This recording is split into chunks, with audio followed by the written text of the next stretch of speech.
Welcome to The Terrible Take, a daily segment telling Steelers Nation what's on our mind.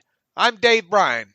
The 2022 Pittsburgh Steelers will obviously look quite different than the 2021 team did, and especially on the offensive side of the football.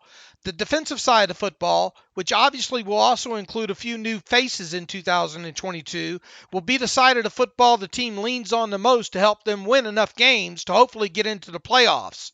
If you're struggling to see what I'm getting at so far in this take, the 2022 Steelers should take us back to the early days of quarterback Ben Roethlisberger.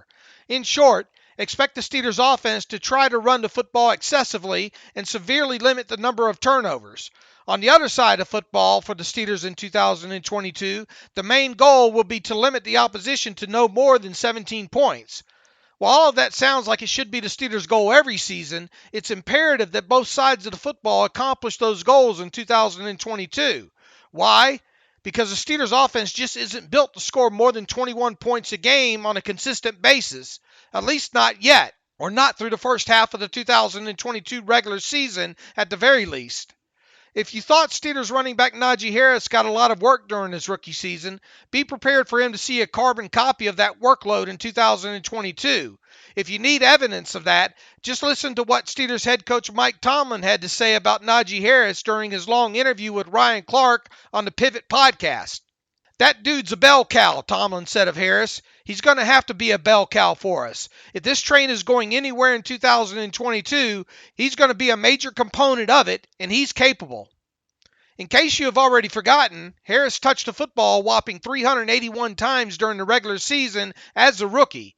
He had 14 more touches in the playoff loss to the Kansas City Chiefs, and that number would have been greater had the Steelers not been on the wrong side of that blowout. His 1,667 regular season yards from scrimmage, while good considering the offensive line he played behind, wasn't near good enough. If he touches the football another 375 or so times in 2022, Harris needs to be closer to 2,000 total yards from scrimmage, if not on the other side of it. As for the Steelers' defense, which was horrible against the run in 2021, that unit will need to get back to playing like they did a few years ago. Short fields for the offense must be provided by whatever means necessary as well. If you're wondering why the Steelers' win total number for 2022 currently sits at right around 7.5, it's because a good chunk of the betting public is not convinced that both the offense and the defense can hold up their sides of the deal.